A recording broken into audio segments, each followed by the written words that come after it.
Our technological civilization depends totally on its sources of energy. We argue about them, we fight wars over them, and without them, civilization would collapse.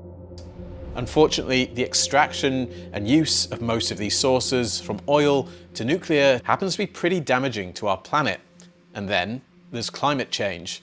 Whether you buy it or not, the message we're being given is that if we don't reduce emissions by making drastic changes to our economies and lifestyles, we face catastrophe.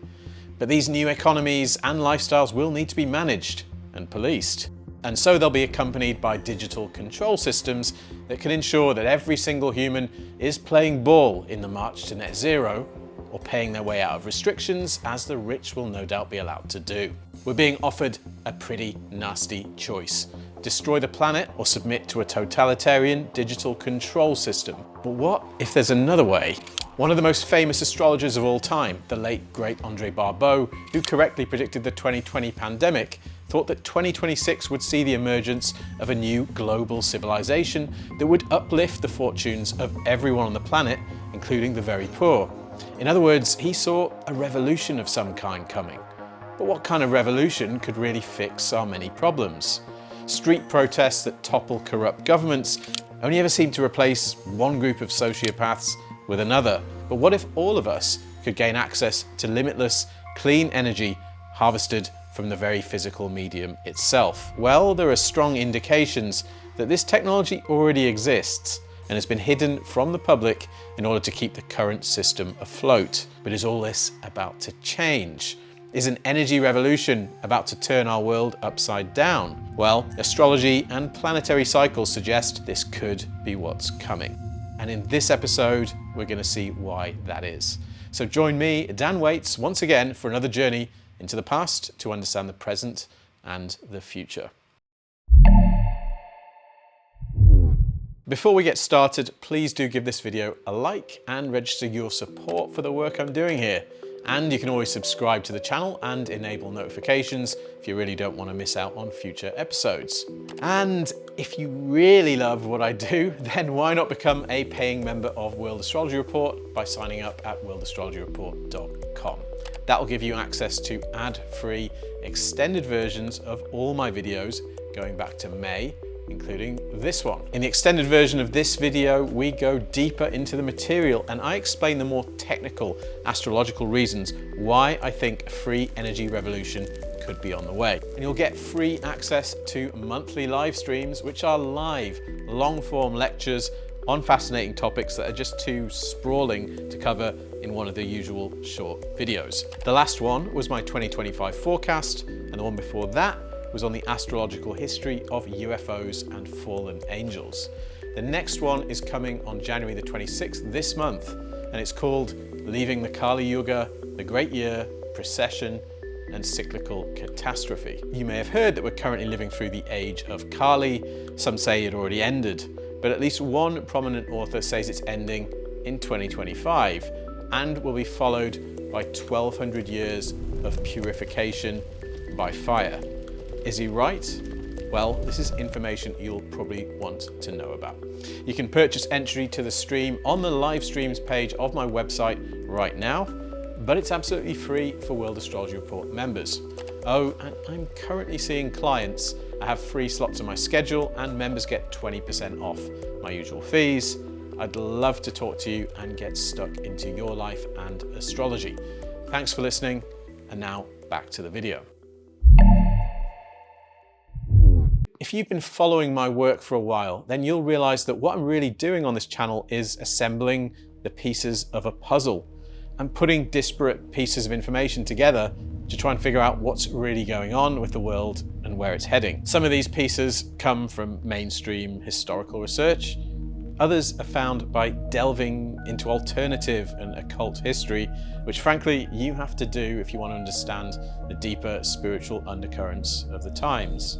And some of the pieces are astrological. Each of the many concurrent planetary cycles we're looking at has something to say about where we've been and where we're going. But each of them provides a different part of the picture, and it's for the astrologer to try and put them together. And there are a few themes I've uncovered in my work over the years that keep coming up in different ways and laying claim to their importance when it comes to the coming years. One of them is a coming wave of decentralization. And a related theme is the possibility of a revolution against the extant power structures of the world, one that won't be repeated for thousands of years. So far, so Pluto in Aquarius. And another conviction I have, which is only growing as time goes by, is that the UFO phenomenon will play a crucial role in the story of what's to come. Witness the quote-unquote mystery drones and the government's complete inability to convincingly explain them. As we've seen, one of the most famous astrologers of all time, the late Barau, thought that this decade would see the emergence of a global civilization that would uplift the fortunes of all of us, including the poorest of the world. Writing many years before the pandemic, Barau thought that in the year 2020, the world would enter a period of crisis. He specifically predicted that a pandemic would arrive that year, although he died in 2019. Here's what he said about 2026. The New World Civilization, the beginnings of which appeared around the year 2000, is in full flight here. This entry into the second quarter of the century bears the stamp of the achievement of a new age of humanity.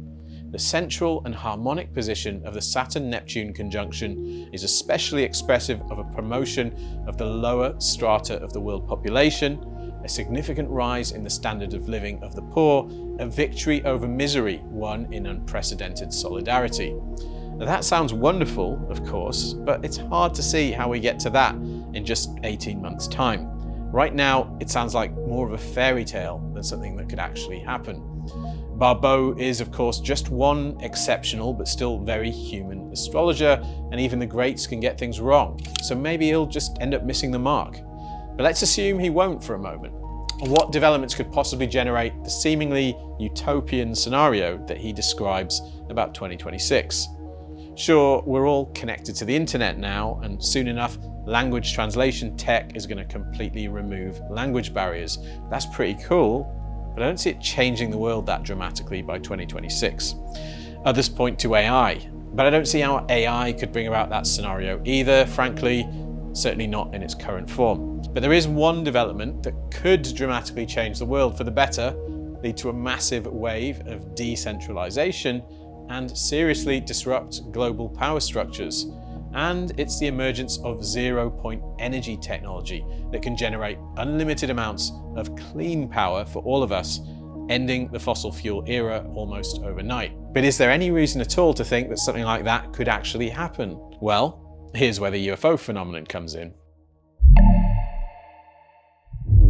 The UFO phenomenon is nothing new. As documented exhaustively in Jacques Vallée's book Wonders in the Sky, humans have borne witness to strange lights in the sky for thousands of years. But over the last century, the UFO has changed form and become much more visible, especially since we started trying to make our own craft, as countless witnesses attest.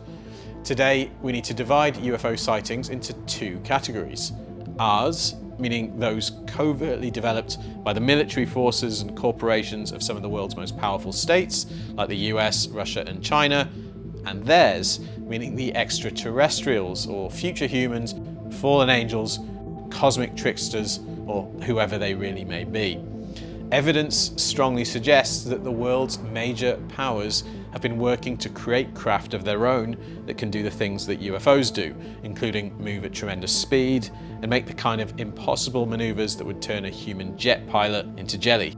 Ben Rich, the second director of Lockheed Skunk Works, which is Lockheed Martin's department for developing secret projects, has been quoted widely as having said the following, quote, "We already have the means to travel among the stars, but these technologies are locked up in black projects, and it would take an act of God to ever get them out to benefit humanity." One of the best known researchers into the UFO phenomenon, Dr. Stephen Greer, speaks of The Lost Century, which is the title of a documentary he's released. Greer holds that the UFO phenomenon is friendly, not a threat, and he's a staunch opponent of secrecy on the matter. I can't help but suspect that this has made him a target. And then, he says things like this. This lost century is literally 100 years, more than that now, of technologies that have existed that have vanished. I mean, I was just recently in a meeting in Washington with the people who manage the black budget of the United States. They have no access to this material because between the late 1800s and now, the ingenious inventions and sciences that could have moved us off that extinction level path that we're on have all been ruthlessly suppressed, confiscated. But what are these technologies? Well, firstly, UFOs are believed to comprise technology that counters gravity and allows the craft and its occupants to move at incredible speeds without facing the usual crushing G-forces that apply to our rocket-style craft. But the other component is likely some kind of technology to generate large amounts of power, so-called zero-point energy. According to those in the know, anti-gravity technology implies zero-point energy tech. Zero-point energy techniques are based on the idea that the very medium of space itself is pregnant with roiling energy. This is essentially the idea of the ether, which was banished from mainstream physics long ago. And perhaps there was a reason for that. Hal Puthoff, a top CIA physicist who's very well known in the UFO space, seems to believe that zero-point energy is real and has been quoted as saying that there's enough energy in a coffee cup of empty space to boil all the world's oceans. Greer believes that zero-point energy techniques are key to the UFO phenomenon, including the UFOs made by government contractors. In other words, the aerospace companies have secretly mastered anti-gravity and zero-point energy, but the tech is being kept secret. Why? Well, imagine the disruption it would do to the global economy and to the wealth of the world's most powerful people and corporations. If this is true, what all this means is that essentially our modern societies are living a big lie.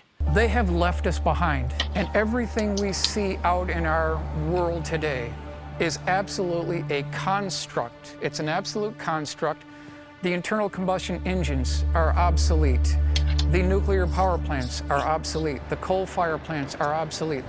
We have the wind generators, those are obsolete. The solar power, it's all obsolete. If we could follow the gravity research that the contractors and research institutions have been doing, we could see that bright future as well.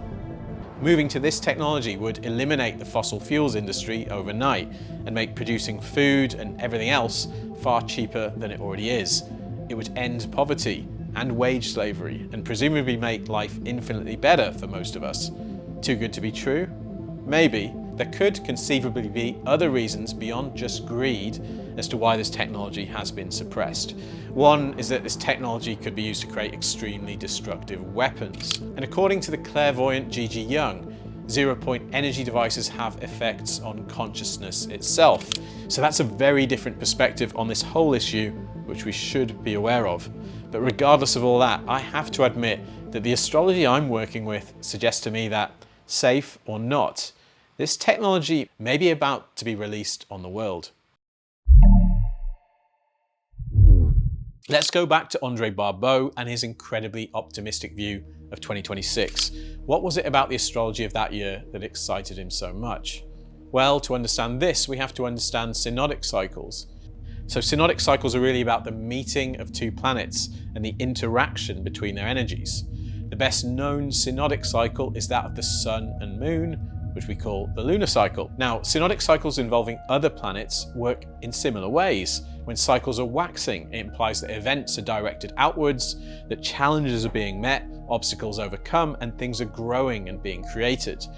When they're waning, there tends to be more of an internal focus, consolidation or contraction, and the pruning away of the obsolete to make way for the new. So this gets us back to Andre Barau. One of the reasons he was so hopeful about early 2026 was that almost all the synodic cycles involving the slow-moving outer planets from Jupiter to Pluto would be in their waxing phases. There are 10 pairs of these 5 slowest moving planets, and in early 2026, all of them but one will be waxing.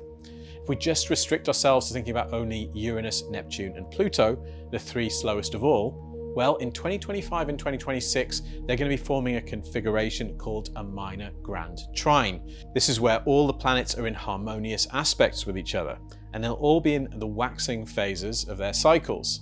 This is incredibly powerful, and it implies a general climate of growth and optimism. The last time Uranus, Neptune and Pluto were configured like this was the late 15th century and the early 16th, when Copernicus was formulating his heliocentric model of the solar system, and the European Renaissance was getting underway.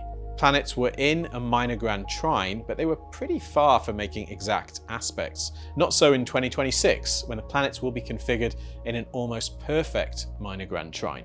This is incredible, exquisite, once in thousands of years astrology. Barau and other astrologers of his school see this as a very optimistic, promising configuration, speaking to growth and good times and some kind of new renaissance for the world. But where is it? The climate right now is anything but optimistic. What could happen that would generate all this optimism? Some are pointing to the election of Donald Trump and the creation of some kind of Pax Americana, a new era of America-led global peace. I suppose that's not impossible, but I can't quite see it. I don't think AI will cut it either, unless it makes huge advances from where it is now. We hear a lot about this and that incredible scientific discovery all the time, but none of them ever really seem to change much on the ground. With the exception of TVs and iPads and the hugely addictive obsidian slabs that know everything, that we all carry around with us and irradiate our gonads with, has life really changed that much over the past century? I'm not sure it has. And I think there's a reason for that. And to understand why, we have to go back to a period we're always returning to on this channel, because frankly, it's so damned important, the late 19th century. The late 19th century was a period of incredible technological innovation, when devices that enabled our modern globalized world of instant communication and fast travel came into being. First heavier-than-air flying machines emerged. The British built the All Red Line, a global electronic communications network. Sound familiar? But there were other geniuses at work during this Faustian moment. The two that stand out are Thomas Edison and Nikola Tesla. One was a shrewd businessman, although admittedly a clever and inventive one. The other was a maverick visionary and the very definition of genius. And both were pioneers in electricity. But Edison and Tesla had very different visions for how power should be created and distributed. Thomas Edison favored direct current, while Tesla favored alternating current, which had a much longer range. Despite Edison pulling all sorts of stunts to try to discredit alternating current, including smearing Tesla and even electrocuting dogs, horses and elephants with alternating current was simply a better technology and it won the day. Tesla won that battle, but arguably Edison won the war, because Tesla had bigger dreams for electrical technology that never made it out into the world. Edison's model for electricity was the model we still live with today. Electricity should be produced in a central power station and then transmitted from there to homes and industry for a fee, of course. Tesla had a much more radical vision and the technology to back it.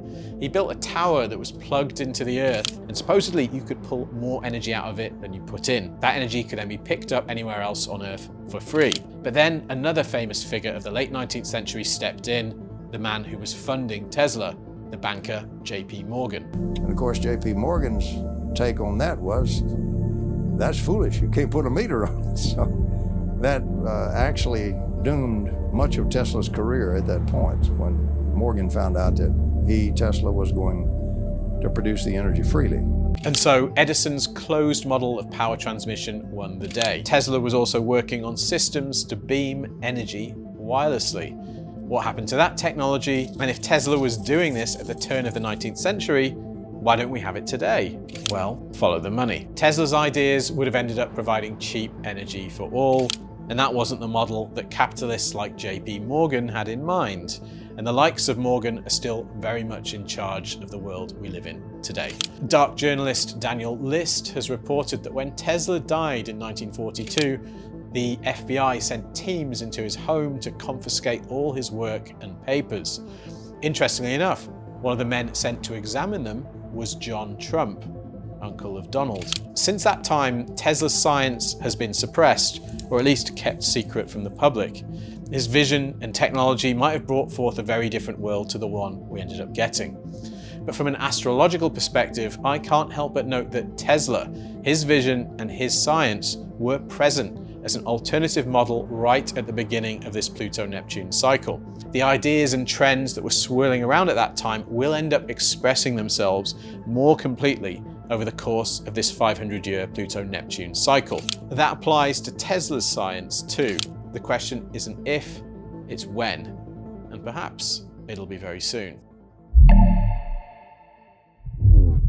As we've seen, Pluto and Neptune conjoined in 1891 and 1892. Over the course of the 500 years since then, they'll make aspects with each other, and as they do that, the promise of the conjunctional period will come into the world.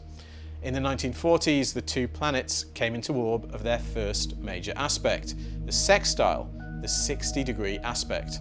This is a relatively weak aspect, but they've been in this aspect for a very long time, which means it can pack a real punch in terms of transforming the world. This is a chart from the Archetypal Explorer website that I've shown many times before on this channel. It shows the number of degrees between Pluto and Neptune for making an exact sextile. The y-axis is numbered from 10 up to 0. So the peaks in the chart show times when the planets are making exact sextiles and are more powerfully bringing forth the promise of their conjunction. We can see how the line appears in the 1940s, showing the two planets coming into orb of sextile. And there was a big development around 0-point energy at this time. Well, way back in the 40s, Dr. Casimir, he predicted, and later it was proven in the 50s, what's called the 0-point energy field. Now, as we can see, from 1950 to 1956, the two planets made exact sextiles every year. And according to Stephen Greer, in 1954, the US secretly developed working anti-gravity technology, probably with the help of a genius researcher named Thomas Townsend Brown. According to the Jane's Defense Weekly aerospace journalist Nick Cook, in his excellent book, The Hunt for 0 Point, in the 1950s, big aerospace companies were talking publicly about how mastering 0-point energy could be done in a few years. A good example is this article from Young Men magazine in 1956, entitled "The G Engines Are Coming," clearly stating that several of the US's biggest aerospace firms were researching anti-gravity and expected results soon. But then, all of a sudden, in the late 50s, all public talk of anti-gravity stopped. Almost overnight, the subject of anti-gravity became, like UFOs, the kind of thing only cranks talked about. There's a second period from 1976 to 86. We can only speculate about what happened with this technology around this time. Now, we're coming to this final period of exact sextiles from 2026 to 2032. I can't help but suspect that the Tesla technology that was present at the start of the cycle, developed at the first exact sextiles of the planets in the 1950s, and then suppressed, could emerge into the wider world and into consciousness in this final phase of the long sextile. And there's another reason I'm saying that: the close relationship between this topic and another theme of this cycle, the emergence of the UFO phenomenon. In 1896 and 1897, there was a huge wave of sightings across the US of what were called mystery airships. The airships were seemingly able to fly at great speed. They had strong searchlights. This was before any kind of craft like this was known to exist, if they ever did. But in general, they were crewed not by aliens, but by what seemed like very ordinary Americans. This raises the possibility that some faction of people had already secretly mastered flight far in advance of the Wright brothers by the 1890s. Yet their technology was very different, and the craft are described as moving far faster than any airships or planes that were to come in the near future. We have to consider the possibility that some kind of breakaway civilization may already have existed in the US in the 1890s. And we may well have seen yet another breakaway later in the cycle, after US aerospace companies also apparently mastered anti-gravity in the mid-20th century. And here we see the signature influence of Gemini on our current world. This is an age of Gemini, and the theme of doubles and twins and bifurcations runs through our world, as I explained in this video. Think of the Cold War, think of the two Chinas, think of India and Pakistan, North and South Korea, the eternal battle between left and right. Bifurcations go to the heart of our civilization, and for that reason, I don't have much trouble believing that the UFO phenomenon may in part be breakaway technology operated by a breakaway civilization. Now, we're about to head to the third and final period in which Pluto and Neptune will be making exact sextiles, and the UFO phenomenon as a cultural force is back. Since 2017, we've been hearing more and more about UFOs, or UAPs, as the military-industrial complex now likes to refer to them. Things went into overdrive in June 2023, when Pluto made its first steps into Aquarius, and a man named David Grush emerged, claiming that the US had several crashed UFOs in its possession and was working to reverse engineer them. And this year, after Pluto moved back into Aquarius for good in November, this issue has gone into overdrive. We've seen a massive wave of sightings of mystery craft over military sites in the US and UK. They're being described as mystery drones, which has something of the ring of mystery airships to me. They're seemingly able to stay airborne for far longer than ordinary drones, and they don't make a sound. And let's be clear, it simply makes no sense at all that the authorities are allowing these craft to hover over military facilities. If they were Chinese or Russian or run by hobbyists, would the military really allow them to do this? I find it hard to believe. I think we have two possibilities here.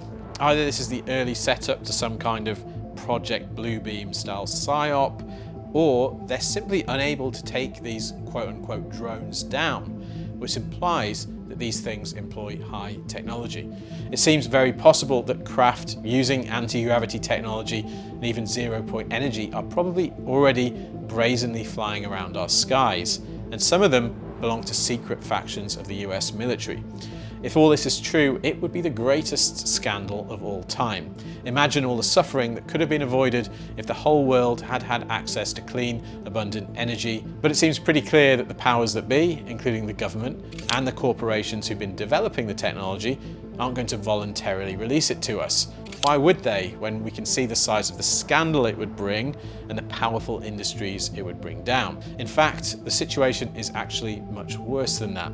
As Greer makes clear in The Lost Century, whenever inventive, maverick members of the public have managed to develop cheap or zero-point energy sources, they've been suppressed. Greer lists all the many ways they've used to do this. Black shelving. So someone comes along, they offer you $20 million for your device. It's a corporation. They put it on a shelf. Boom. National security orders. We're going to show you one from a man we just met with. Patent seizures. Financial entanglements from investors because they're doing their whole business and legal strategy wrong. Legal entanglements where they end up in court. Threats to the individuals. I had a guy under contract building one. All you had to do is have some thugs come in and say, you, your wife, you're dead, you stop this. And he stopped. So if this technology is going to come out, we're going to need a revolution.